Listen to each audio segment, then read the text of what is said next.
पिछले क्लास में मैं रैट ट्रैप की पूरी स्टोरी टोटली समझा दिया था और आज हम लोग पैराग्राफ वाइज उसको पढ़ेंगे और उसके अर्थ को समझेंगे, रेफरेंस कॉन्टेक्स्ट भी देखते रहेंगे। रेफरेंस का मतलब this line have been taken from the book Flamingo, from the lesson the rat trap और written by Selma Lagerlof Selma Lagerlof SELMA Selma LAGER LOF है कि IOF है? LOF है। सलमा लेगरूफ, ठीक है। ये स्वीडन की राइटर थी। स्वीडन का जो मुद्रा होता है वो क्रोन या क्रोनू होता है, ठीक है। अबाउट द ऑथर पढ़ा दिया था, स्टोरी पढ़ा दिया था। अबाउट द लेसन के बारे में देख लो। The rat trap is a story that gives us psychological insight into a human nature. Psychological insight, जो उसके अंदर का अंतर्द्वंद चलता है। इंसाइट का मतलब अंतर्द्वंद, साइकोलॉजिकल मनोवैज्ञानिक जो अंतर्द्वंद चलता है इन ह्यूमन नेचर, मनुष्य के स्वभाव में। The author highlights how great for the material things exist in human beings.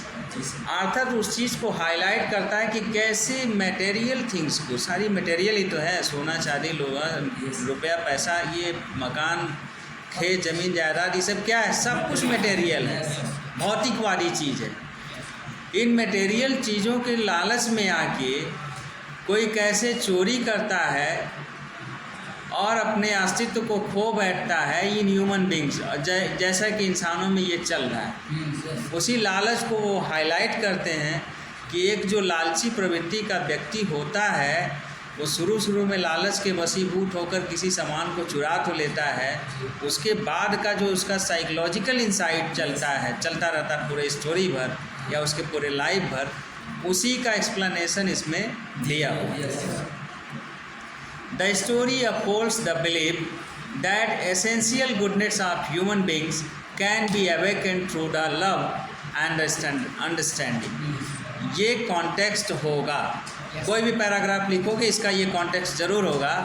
The story upholds, story जैसे अपहोल्ड्स माने उस पर कायम रहता है, द बिलीफ इस विश्वास पे कायम रहता है, दैट कि the essential goodness of human beings, मनुष्य के अंदर का जो आवश्यक गुण है, अच्छाई है, कैन बी अवेकेंड, उसको लाया जा सकता है, पुनर्जीवित किया जा सकता है, जगाया जा सकता है थ्रू लव एंड अंडरस्टैंडिंग, प्रेम के माध्यम से और उसको समझ के समझा के उसके अंदर से जैसे बुराई के रास्ते पर से उसको अच्छाई के रास्ते पर लाया जा सकता है। किसका? उसका दो ही रास्ता है, उसको प्रेम से कह के या अंडरस्टैंडिंग, या उसको बेहतर समझ के कि आखिर किस कंडीशन में इसने चोरी किया, किस कंडीशन में इसने लड़ाई झगड़ा किया, किस कंडीशन में किसी को गाली दिया।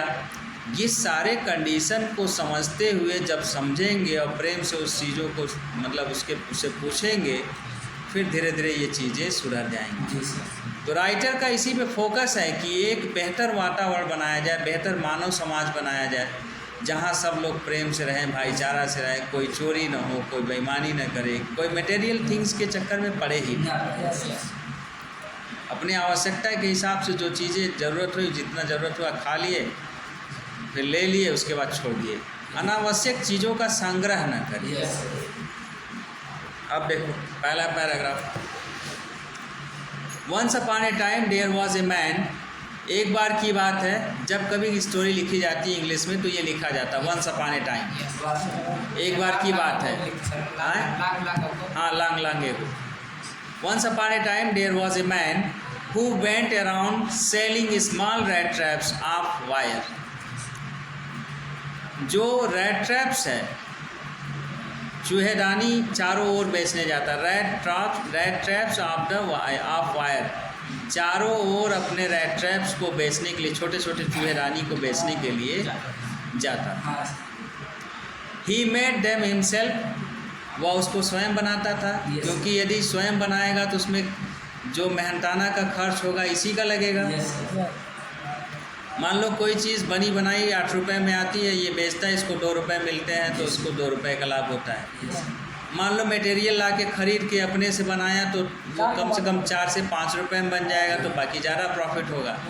हर आदमी सोचता है कि ज़्यादा कमाया, तो ये करता क्या था, मटेरियल खरीद के लाता था। ही मेड हिमसेल्फ, वो उन सबको स्वयं बनाता था। एट ऑड मोमेंट, विषम परिस्थितियों में, फ्रॉम द मटेरियल, सामान को he got by begging the stores, in the stores are at the big farms. वह विषम परिस्थिति में उनको दुकान से लेके आता था या फार्म हाउसों से मांग कर लाता था। क्या सामान, material. But even so the business was not specially profitable. लेकिन कभी कभी बिजनेस जो था प्रॉफिटेबल नहीं होता था, फ़ायदेमंद नहीं होता। सो इसलिए he had to resort to both begging and petty thievery to keep body and soul together. समझे? अब लाभदायक नहीं था, इसलिए उसने जीवन यापन के लिए उसे भीख मांगने तथा छोटी मोटी चोरी करने दोनों का सहारा लेना पड़ता था, ताकि वो अपने शरीर और आत्मा को शांत रख सके। हाँ, ताकि शरीर और आत्मा को शांत रख सके।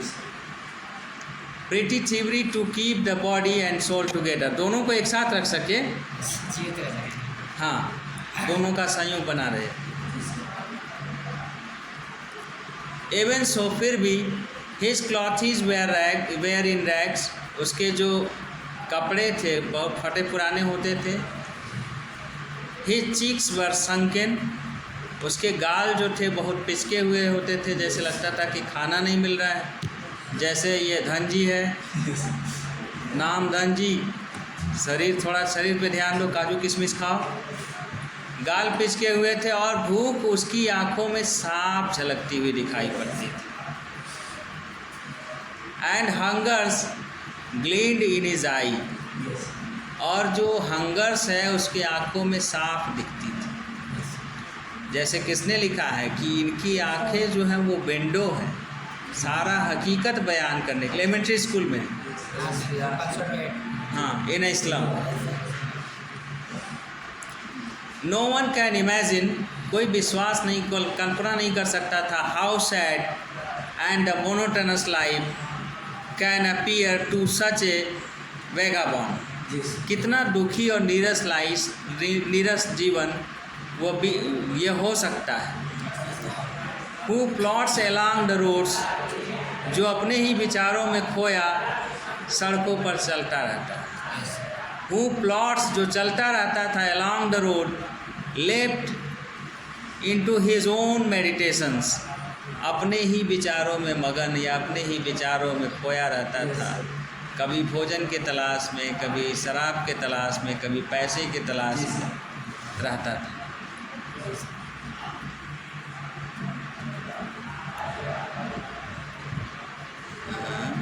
मेडिटेशन।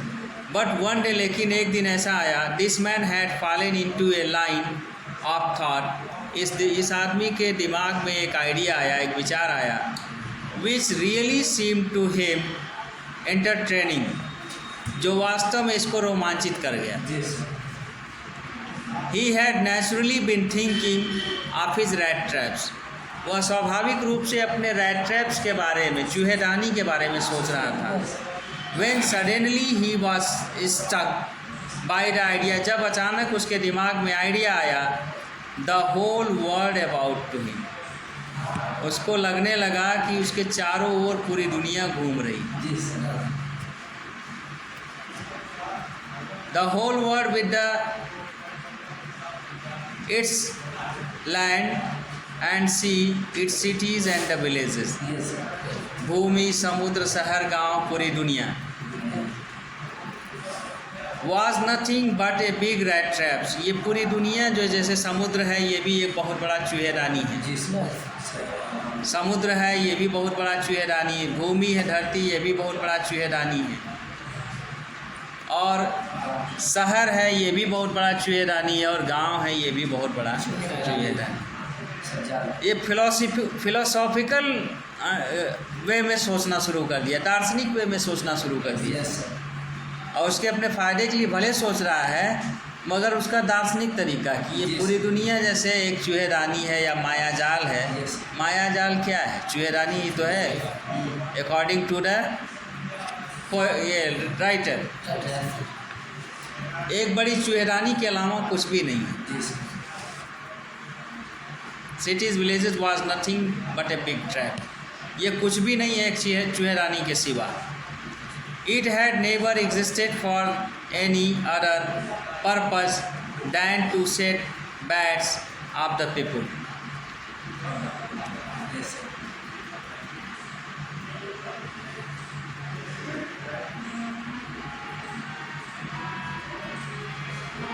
कहाँ चला गया?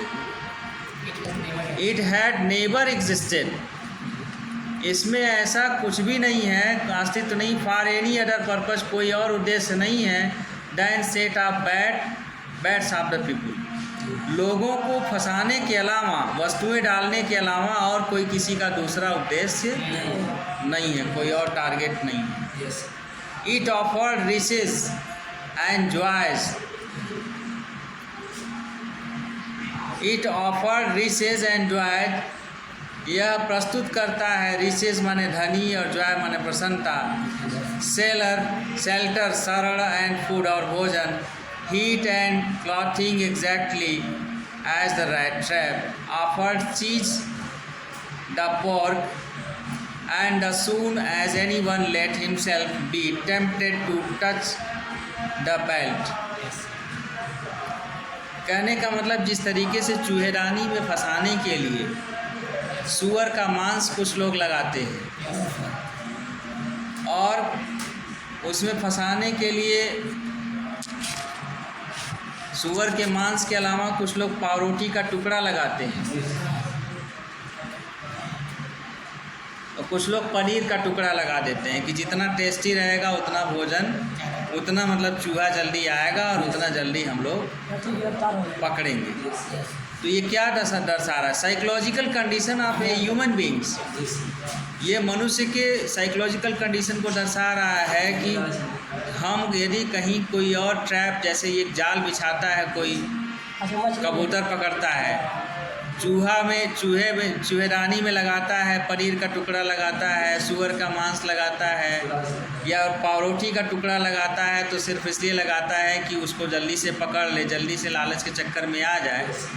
तो यदि लालच जो है, लालच ही एक ऐसा हथियार है जिससे सारी दुनिया को, लोगों को फंसाया जा सकता है, चाहे गांव के हो, चाहे शहर के हो, चाहे देहात के हो, चाहे समुद्र में रहने वाली चीज़ें हो, चाहे धरती पे रहने वाली चीज़ें, सब लालच के ट्रैप में फंसी हुई है।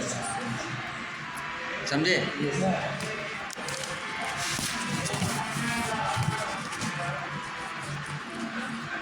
रेफरेंस कॉन्टेक्स्ट लिख के लाओगे, एक्सप्लेनेशन में नहीं कुछ होगा तो यही पैराग्राफ ही लिख के लाओगे, ये होमवर्क है। The word had of course never been very kind to him. अब वो सोच रहा है कि ये संसार कभी भी उसके प्रति दयालु नहीं रहा, कि संसार के लोगों को हमारे प्रति दया दिखानी चाहिए। हमारे पास भोजन नहीं है, फटे हाल हूँ, कपड़ा गंदा पहन रहा हूँ, नहाने के लिए साबुन नहीं है, गंदे शरीर से बदबू आ रही, कपड़े से बदबू आ रही है। तो ये सोच रहा है मेरे प्रति दुनिया कभी दयालु नहीं। देखो यही निगेटिविटी कि मेरे प्रति दुनिया कभी दयालु नहीं रही, लास्ट में वो जो लड़की दयालुता दिखाती है तो ये निगेटिविटी पॉजिटिविटी में चेंज हो जाती है। ठीक है, यही वजह है कि वो चोरी का सामान छोड़ के और एक बाकायदा लेटर लिखता है और सुधार के तरफ बढ़ता है, बुराई से अच्छाई की तरफ बढ़ता है, कोशिश करता है। तो ये जगाने का काम किसने किया? उसकी लड़की ने, जो फैक्ट्री का मालिक था।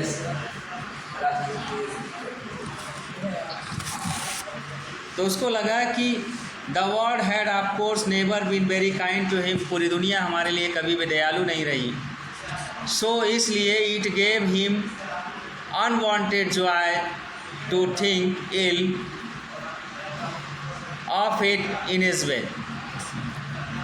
इसलिए उसके बारे में बुरा सोचने से उसे अजीब सा सुख मिलता था। ऐसा सुख जो मैं चाहता हूँ। हाँ, अनवांटेड, अजीब सा सुख मिलता था उसके बारे में बुरा सोचने पे कि जब लोग मेरे प्रति दयालु नहीं तो मैं लोगों के प्रति दयालु क्यों बनूं? ये सोच के उसको अजीब सी खुशी मिलती थी। It became a cherished pastime of his during the many dreary poddings to things of people he knew who had let themselves be caught in the dangerous snare, and of others who were still circling around the bed. अपनी बहुत सी नीरस यात्राओं के दौरान ऐसे परिचित लोगों के बारे में सोचना या उसकी इच्छित मनोरंजन बन गया। यानी इस तरीके की उसको सोच मिलते थे और यही उसका मनोरंजन का कारण बन गया। जिन्होंने स्वयं को खतरनाक जाल में फंसने दिया था और दूसरे उनके बारे में अभी भी लालच वाले चारों ओर चक्कर लगा रहे। लालच के बारे में कह रहा था कि लालच तो पूरी दुनिया करती है। बहुत सारे लोग अपने लालच के जाल में फंस चुके हैं और बहुत सारे लोग लालच के जाल में फंसने का प्रयास कर रहे हैं। One dark evening he was trudging along the road. He caught sight of a little grey cottage by the roadside. एक अंधेरी शाम जब वह सड़क पर थकावट के कारण धीरे धीरे जा रहा है। He was trudging along the road. ट्रडिंग का मतलब सीधे, थकावट की वजह से धीरे धीरे चलना। Along the road, सड़क पर धीरे धीरे जा रहा था। He caught sight of a little grey cottage by the roadside. उसने छोटा सा ग्रे कॉटेज देखा, ग्रे कलर का कॉटेज देखा रोड के किनारे।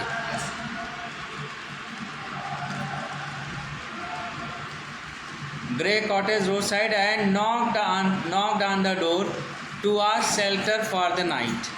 और दरवाजे को नॉक किया, खटखटाया और कहा कि मैं अपने घर नहीं जा पाऊंगा, आज मैं यहीं रुकना चाहता हूँ। Nor was he refused. अच्छा, खटखटाया, उसने कहा हाँ कौन हो तुम, फिर अपनी प्रॉब्लम बताया कि मैं रुकना चाहता हूँ। तो उसने कहा ठीक है रुक जाओ, उसने इनकार नहीं किया। Instead of sore faces, इतना गंदा चेहरा होने के बावजूद उसने मना नहीं किया। Which ordinary met him, उससे साधारण तरीके से मिला। The owner, उसका मालिक, जो कॉटेज का मालिक था। Who was an old man, जो एक बूढ़ा आदमी था। Without wife or child, बिना बीवी बच्चे का था। Was happy to get someone to talk to in his loneliness. वो तो खुश था कि कम से कम हमारे अकेलेपन में कोई तो आया हमसे बात करने, हमारे साथ रहने। Immediately he put the porridge pot on the fire. जल्दी ही वह porridge को, दलिया को आग पे रखा, माने गैस पे रखा। And gave him supper, उसको खाने के लिए भोजन दिया। Then he carved off a such big slice from the tobacco roll that he was enough both for the stranger's pipe and his own. उसके बाद टोबैको का एक बड़ा सा पाइप निकाला, उसको भी दिया और अपने भी लिया।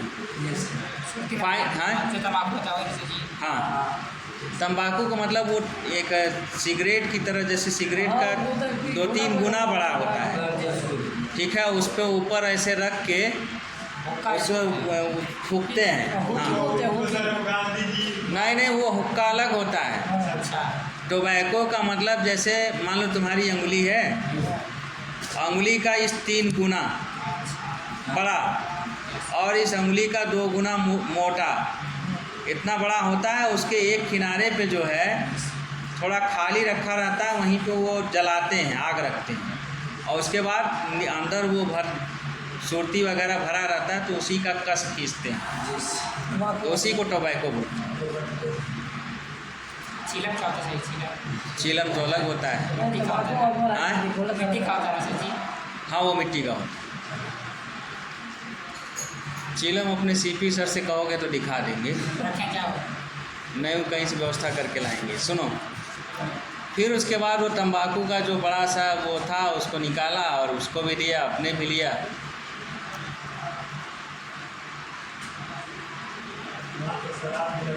हाँ, और दोनों के लिए वो पर्याप्त था। Make a slice from the tobacco roll that it was enough both for the stranger's pipe and his own, जो दोनों के लिए पर्याप्त था। Finally, he got out an old pack of cards, और अंत में पैक ऑफ कार्ड्स माने ताश की एक गड्डी निकाला, एंड प्लेड मैजोल्स, कोई गेम होता है क्या ताश का? मुझे उसमें चांस होता है, ऐसे गधा होता है ऐसे। अच्छा, which is guest and until bed time, और जब तक ये लोग बिस्तर पर नहीं गए तो मुझे तब तक उसको खेलते रहे। The old man was just as generous with his confidence as with his porridge and tobacco. बूढ़ा आदमी डलिया और तंबाकू के प्रति जितना उदार था, उतना ही उदार अपने गुप्त बातों को बताने के प्रति। जो बातें अपनी नहीं बतानी चाहिए थी वो बात भी बता देता था। अब आखिर उसके खुशी का ठिकाना भी तो नहीं रहा, हमेशा अकेले रहता था, कोई उसके साथ रहने वाला नहीं था, कोई बातचीत करने वाला नहीं था, तो जिससे उसको किस बात का डर? सारी बात बताया। The guest was inform at once that in his days of our prosperity his lost had been a crofter at Ramsey Iron Works and her one on the land. अतिथि को तुरंत ही बताया कि अपने समृद्धि के दिनों में उसका मेजबान अर्थात वह बूढ़ा आदमी रामसे लौ उद्योग की जमीन में एक कृषक था। द गेस्ट वॉज इन्फॉर्म, देखो पैसिव ऐसा है, the guest was inform, guest को सूचना दी गई अर्थात गेस्ट को बताया गया एट वंस तुरंत that in his days of prosperity, अपने समृद्धि के दिनों में, his host had been a crofter, उसका जो हॉस्ट है अतिथि का स्वागत करने वाला, वह एक क्रॉफ्टर था at Ramsay iron works, Ramsay factory में लौ उद्योग में एक कृषक था, क्रॉफ्टर था, and work on the land, और उस जमीन पर काम करता था। Now that he was no longer able to do day labour, अब वह परिश्रम करने में समर्थ अब नहीं रहा। It was his cow which supported him, अब उसकी गाय ही है जो उसकी सहारा थी। यस, दैट बोजी वॉज एक्स्ट्राऑर्डिनरी, हाँ वह बहुत ही असाधारण थी। She could give milk for the creamery every day. The last month he had received all of the 30 kroner in payment. और जैसे वो दूध जो देती थी, प्रतिदिन मक्खन के लिए दूध दे सकती थी, और पिछले माह उसे पूरे 30 क्रोनर भुगतान प्राप्त हुए, अर्थात उस गाय को वह बेच दिया। दूध बेच के सही। हाँ, दूध दूध दे सकती थी, पिछले माह उसे पूरे 30 क्रोनर भुगतान में प्राप्त हुए। एक मिनट, इसको क्लियर कर लेते। अभी नहीं किया है, आगे कल जाएगा लगाना। अच्छा, last month he had received all the 30 kroners in payment. इसके बेचने, हाँ गाय के बेचने का कहीं वो नहीं। The stranger must have seemed incredulous, for the old man got up and went to the window that took down a leather pouch which hung on a nail in every window frame Yes. and pieced out 3 wrinkled 10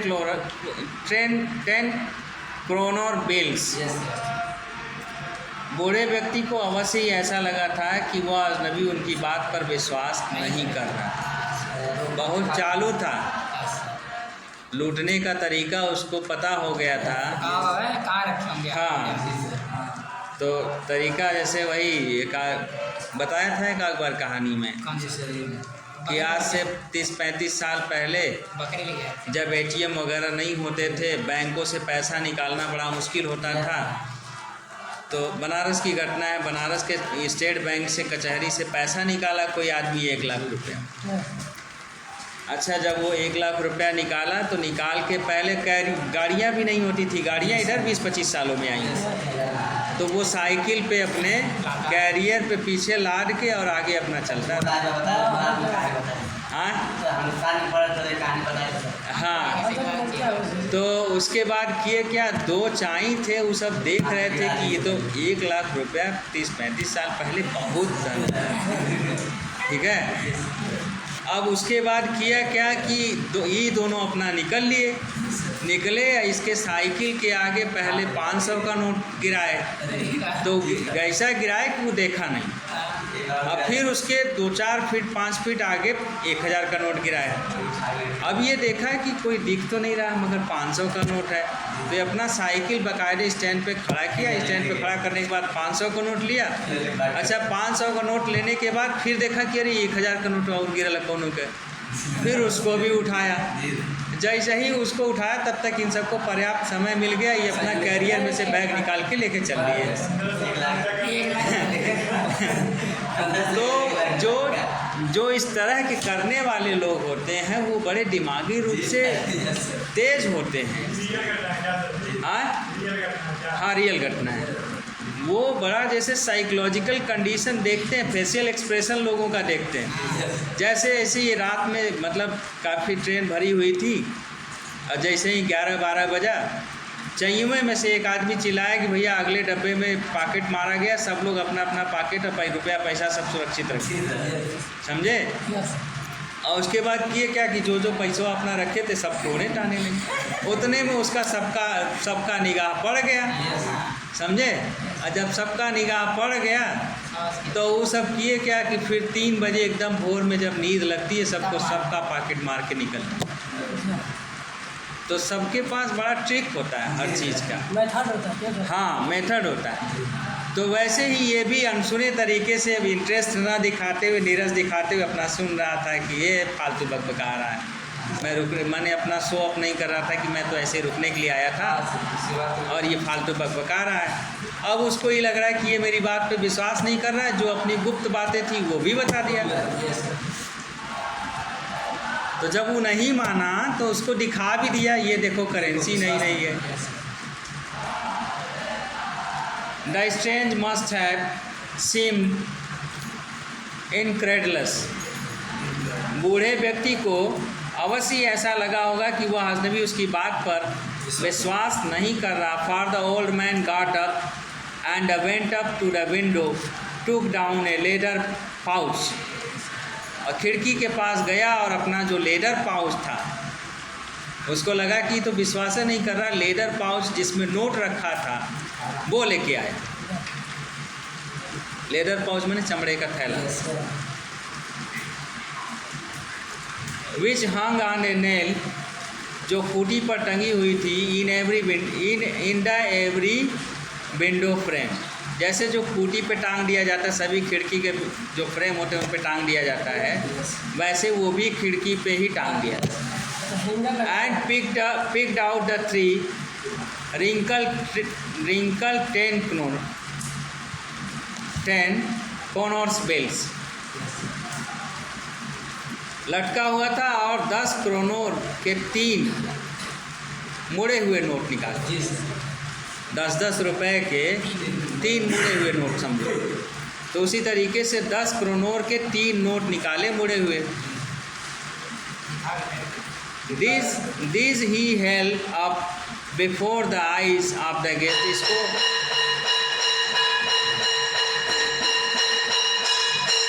इसको वह अपने guest के सामने रखा, 10-10 का जो note था, क्रोनोट था। Nodding knowingly, then stuffed from them back into the pouch।